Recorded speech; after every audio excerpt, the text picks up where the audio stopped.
mana Raizo terus mengasah kemampuannya dalam memperdalam ilmu ninja.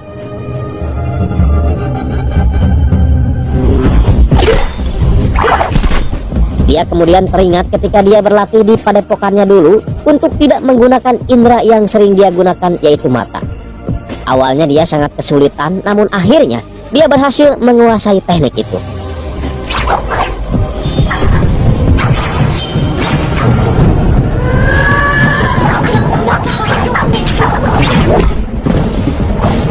Ceritakan tentang kehebatan seorang murid ninja hingga akhirnya dia bisa mengalahkan sang guru. Waduh, dasar murid durhaka ya, dikutuk jadi tahu bulat baru tahu rasa kamu ya.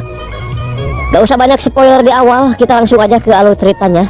Di awal film kita bertemu dengan seorang pria bernama Hachi, tapi bukan anak sebatang kara ya, melainkan seorang pemimpin Yakuza. Dia mentato punggungnya dengan gambar si kentung oleh seorang pria tua yang kelihatannya seorang biksu. Si Hachi ini nampak kesakitan dan sesekali ia lampiaskan kesakitannya itu pada si pembuat tato.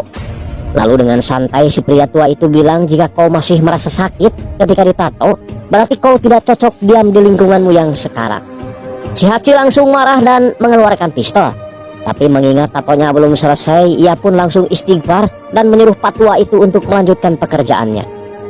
Tak lama setelah itu, salah satu anak buah si Hachi datang dengan membawa sebuah amplop yang ketika dibuka hanya berisi pasir hitam tanpa surat apalagi uang.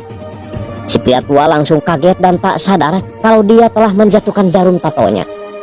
Si pria tua itu mengatakan kalau setahun yang lalu dia pernah melihat seseorang yang menerima amplop sama persis seperti yang dia lihat saat ini. Kemudian muncul banyak ninja dari balik bayangan. Pria tua itu sepertinya enggan untuk melanjutkan ceritanya, dan dia hanya membuka bajunya dan menunjukkan kalau waktu itu dia sangat beruntung tidak mati karena jantungnya berada di sebelahnya. Tapi si Hachi malah menganggap itu hanya sebuah lelucon dan menertawakan gambar ninja yang ada di dadanya. Tiba-tiba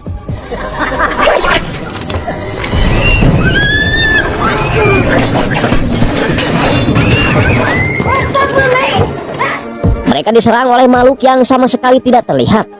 Hanya suara sabetan pedang yang terdengar dalam pembantaian itu.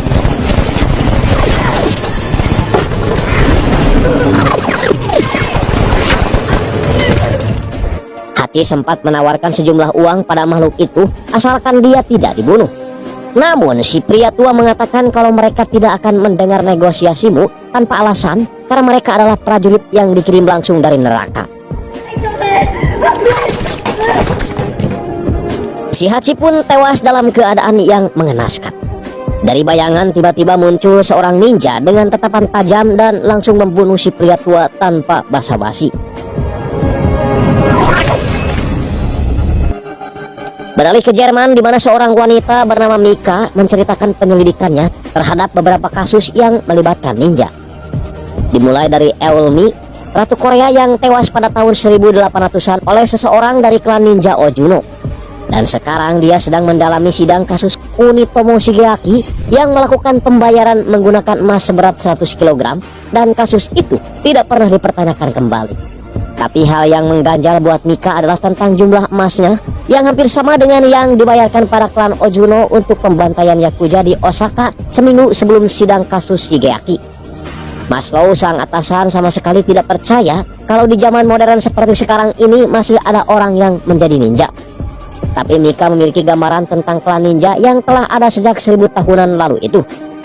Sebuah bank yang terletak di suatu negara pernah terjadi kasus pembunuhan tingkat tinggi yang ada hubungannya dengan kematian Perdana Menteri Rusia Zhukov. $1,5 miliar telah ditransfer dari Bank Shanghai, dan nominal itu sama dengan nilai 100 kg emas di pasaran. Konon katanya klan ninja itu menculik anak-anak untuk dijadikan mesin pembunuh.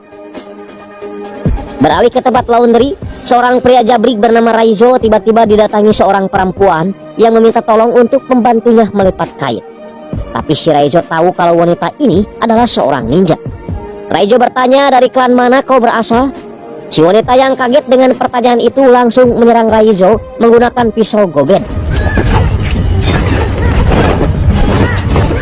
Pemilik laundry yang melihat kejadian itu di CCTV langsung ke TKP sambil lulungu. Ia nampak ketakutan ketika melihat mesin cucinya sedang menggiling manusia. Kembali ke Mika dan Maslow, di mana Maslow dapat laporan yang menuliskan tentang pembantaian terhadap para politikus dengan cara kuno yang dilakukan oleh klan 9. Tapi Maslow tidak mau memperdalam kasus itu karena takut disebut memiliki gangguan mental seperti Mika. Tapi setidaknya Mika senang karena Maslow mulai mempercayai adanya klan ninja di masa modern sekarang ini. Kembali ke Shiraizo yang memperlihatkan peralatan perangnya yang membuktikan bahwa dirinya adalah seorang ninja. Raizo teringat ketika dia baru pertama kali masuk anggota ninja Ojuno ketika dia masih kecil yang secara langsung diperkenalkan oleh gurunya. Gurunya memperlihatkan ilmu kekebalan ninja dengan menyayat telapak tangannya sendiri dan bisa sembuh dengan sendirinya. Hebat ya. Jadi teringat sama film-film kolosal gitu ya, macam Saur Sepuh dan Angling Dharma ya. Raizo diajarkan gurunya untuk bertarung tanpa keraguan, tanpa kasihan, dan tanpa penyesalan. Raizo kecil berlatih mengendap-endap kayak kucing garong tanpa mengeluarkan suara sedikit pun. Jika terdengar suara maka kakinya akan dihukum seperti ini.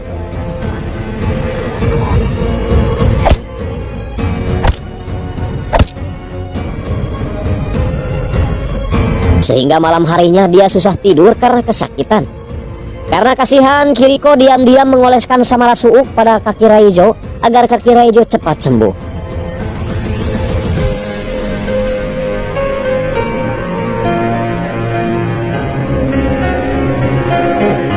Kita ke Mika yang mendatangi istri Alexa Batin yang membuat laporan tentang kematian Perdana Menteri Rusia Zhukov.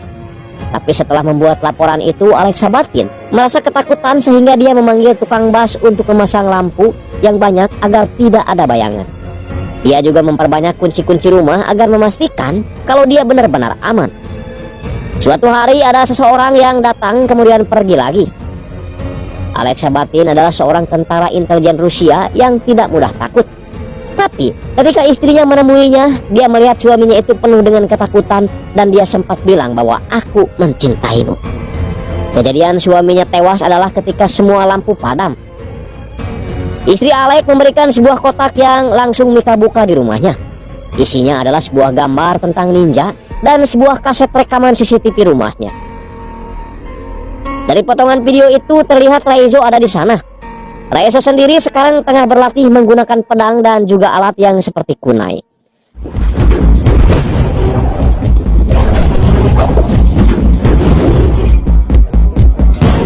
Dia kembali teringat ketika dia masih di Padepokan Ozuno. Dia bertarung dengan Takeshi dan Takeshi berbuat curang hingga akhirnya Raizo kalah. Gurunya kemudian bangun dan menambah rasa sakitnya itu dengan cara membelek perut si Raizo dengan tangannya sehingga membuat dia kesakitan melebihi sakitnya. Salatri, anjing, kejam amat ya.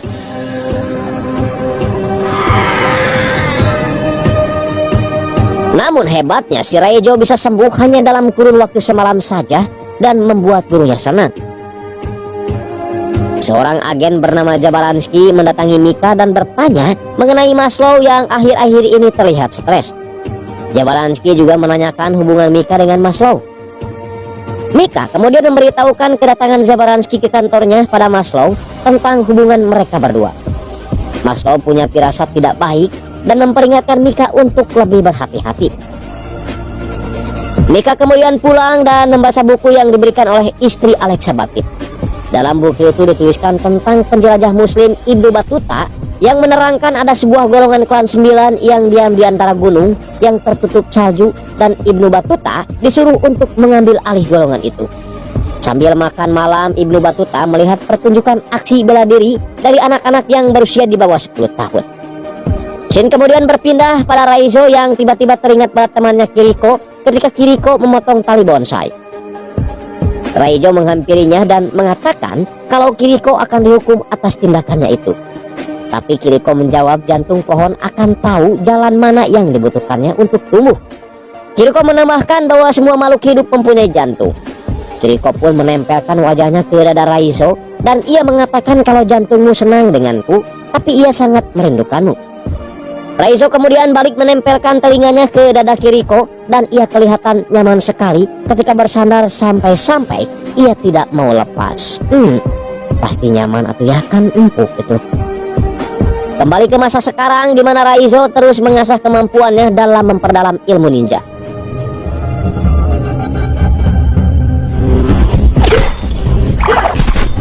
Dia kemudian teringat ketika dia berlatih di padepokannya dulu untuk tidak menggunakan indera yang sering dia gunakan, yaitu mata.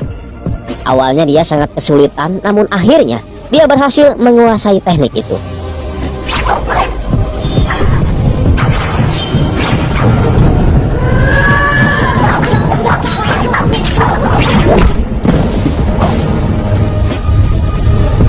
Sekarang giliran Kiriko yang berhasil mengalahkan lawan tandingnya.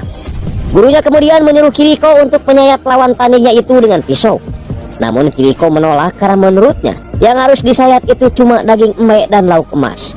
Gurunya itu langsung marah dan menyayat muka si Kiriko. Anjay, kejamnya ya. Jangan-jangan orang PKI ini ya.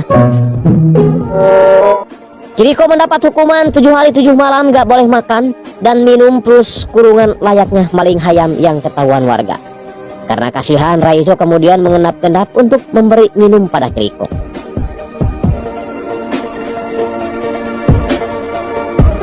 Sampai pada suatu malam diiringi hujan lebat dan dordar guludug, Kiriko mencoba melarikan diri dari padepokan. Raizo mencoba melarangnya karena itu bisa membuat gurunya menusuk jantungnya. Tapi Kiriko mengatakan bahwa tidak ada seorang pun yang bisa menusuk jantungnya, sekalipun gurunya sendiri. Alasan Kiriko ingin pergi adalah ingin menempuh hidup normal seperti orang pada umumnya. Bisa pacaran, main HP, futsal, ngalacai, dan sebagainya. Sambil mencipok Raizo, Kiriko pun akhirnya pergi.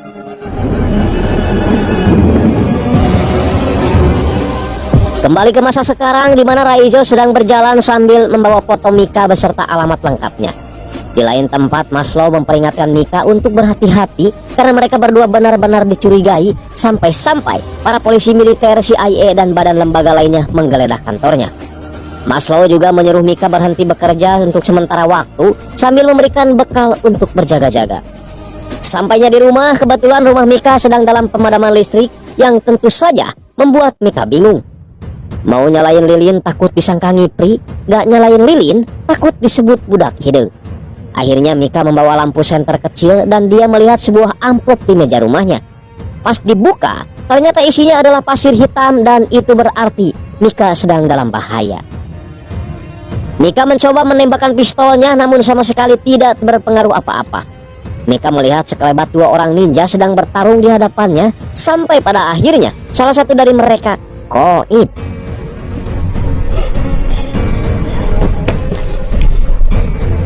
Ninja itu mengatakan kalau masih banyak ninja yang ingin membunuh Mika dan dia bisa membantu asalkan Mika mau mempercayainya. Mika pun setuju dan ternyata ninja yang menyelamatkannya itu adalah Raizo. Tentu saja Mika mengenali Raizo karena wajah Raizo sempat tertangkap kamera di rumah Alexa Batin. Raizo mengajak Mika untuk segera pergi karena ninja yang lain sudah dekat. Kemudian film kembali berpindah ke zaman dulu di mana Kiriko yang sempat melarikan diri ternyata berhasil ditangkap oleh Takeshi dan disekap di tengah lapangan.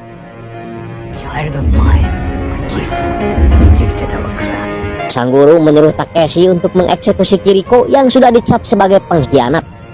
Sebelum membunuh Kiriko, Takeshi sempat menatap ke arah Raizo sambil senyum pi anjing. Dan 1, 2, 3 otos.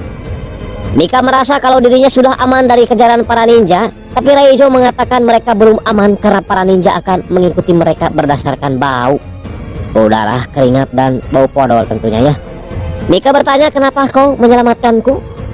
Ternyata Raizo memiliki dendam pribadi pada klan ninja Ojuno yang kini tengah memburu Mika.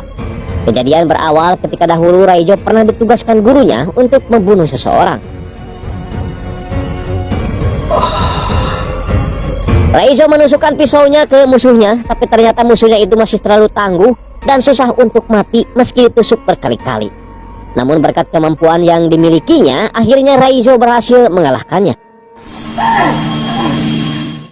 Kemudian Raizo membawa jam tangan hasil ngerampoknya itu pada gurunya sebagai bukti bahwa dia sudah menyelesaikan misi.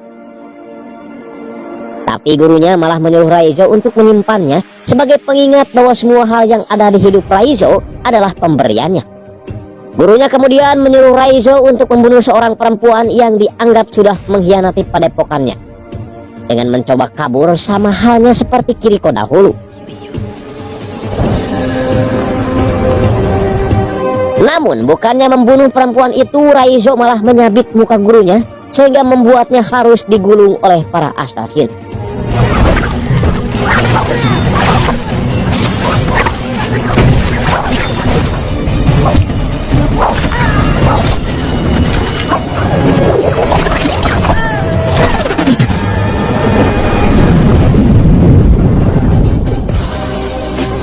Tiba di suatu tempat, Raizo menyuruh Mika untuk mandi tanpa sabun dan melakukan ritual asap rokok agar bau Mika tidak tercium oleh para ninja. Setelah itu Mika menelepon Maslow dan memberitahunya kalau salah satu ninja kini telah berada di pihaknya.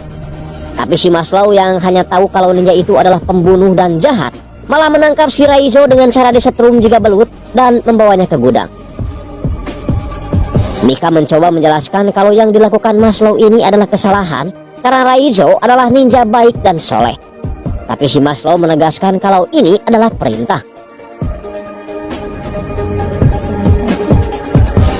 Raizo menyuruh Mika untuk memberitahu Maslow kalau sebentar lagi para ninja akan datang. Belum juga tersampaikan, lampu tiba-tiba mati dan para ninja mulai menyerang orang-orang yang ada di sana.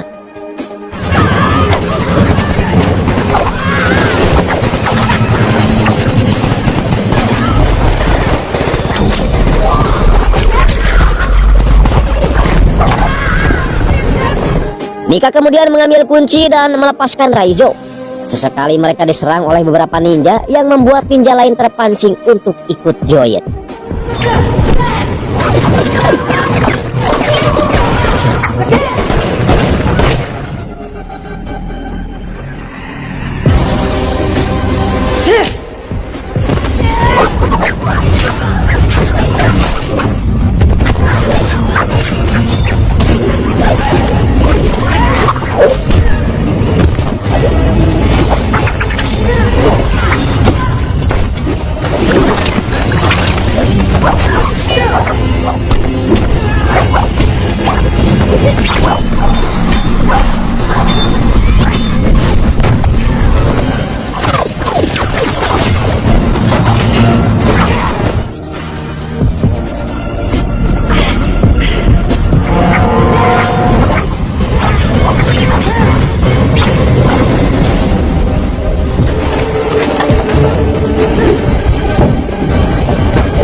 Saking serunya pertarungan membuat mereka tidak sadar kalau mereka sudah jarambah. Bertarung sudah bukan pada tempatnya alias di jalan raya.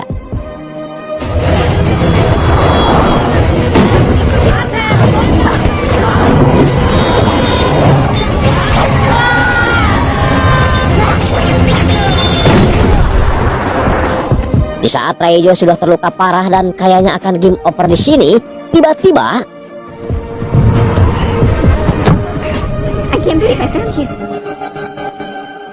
Raizo terbaring dengan luka yang sangat banyak. Tapi meskipun sedang babak belur, pesona Raizo tidak pudar sedikit pun, sehingga membuat Mika gak kuat untuk mencipoknya. Setelah itu Mika mengaktifkan alat pelacak yang dulu pernah Maslow berikan kepadanya.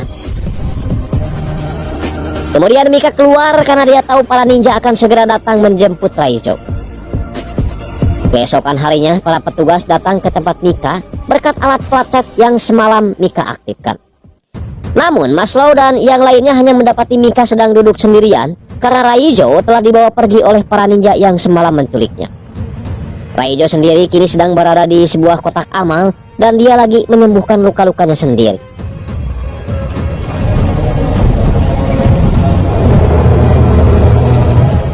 Kemudian Raizo dibawa ke padepokan untuk menghadap gurunya. Gurunya bercerita sebenarnya si Raizo ini sudah dianggap sebagai anaknya dan akan mewarisi semua yang gurunya punya. Mulai dari ilmu, padepokan, Mbe dan Muning semua akan diwariskan kepadanya. Tapi karena sudah dianggap berkhianat, maka warisan yang akan diberikannya adalah kematian.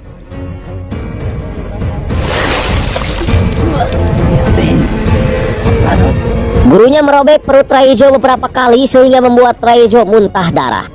Namun di sini kita bisa mengetahui kalau alat pelacak itu rupanya ada di dalam tubuh Raizo dan aktif ketika Raizo memuntahkannya.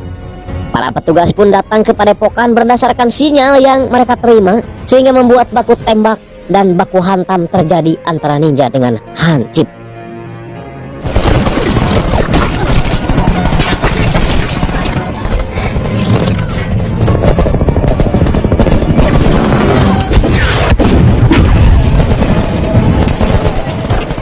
Takeshi masuk ke sebuah ruangan di mana di sana sudah ada Raizo yang sudah siap untuk melawan dirinya. Tapi terlebih dahulu Raizo harus menghabisi 4 orang anak buahnya.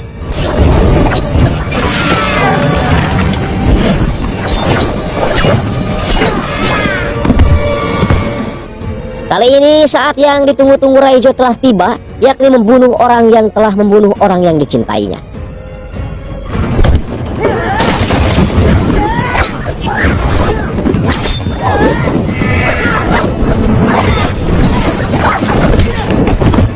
Dan pertarungan dua ninja terbaik ini berhasil dimenangkan oleh Raizo. Saatnya Raizo mencari gurunya untuk menasbihkan diri sebagai murid durhaka.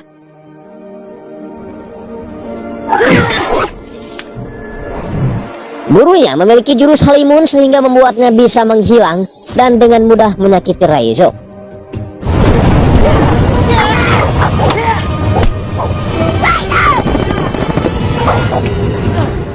Momen cantik tersaji ketika pertarungan hanya dilihat dalam sebuah siluet dan bercak darah menempel pada dinding-dinding kamar.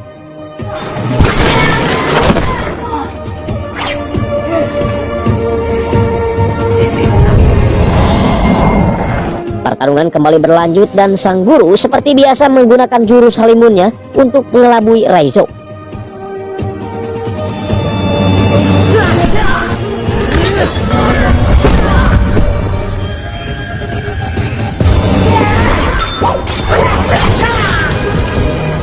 Raizo hampir saja tewas, namun Mika keburu datang menyelamatkan Raizo. Meskipun semua itu harus dibayar mahal karena Mika harus tertusuk pedang Ozuno. Tertusuknya Mika benar-benar membuat balas dendam Raizo menjadi-jadi. Ilmu Halimun yang tadi dipakai gurunya kini dipakai oleh Raizo untuk mengelabui gurunya.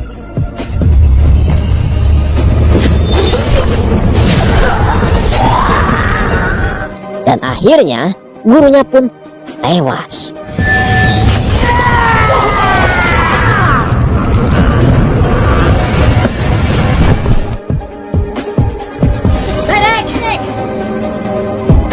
Raizo senang karena ternyata Mika juga masih hidup dan cepat mendapat perawatan. Di scene terakhir Raizo nampak tilas dengan melakukan pekerjaan yang sering Kiriko lakukan ketika dia masih hidup. Raizo juga menaiki jalan yang sama ketika Kiriko pertama kali memutuskan akan kabur dari padepokan untuk melihat dunia yang sebenarnya. Film pun berakhir. Anjir.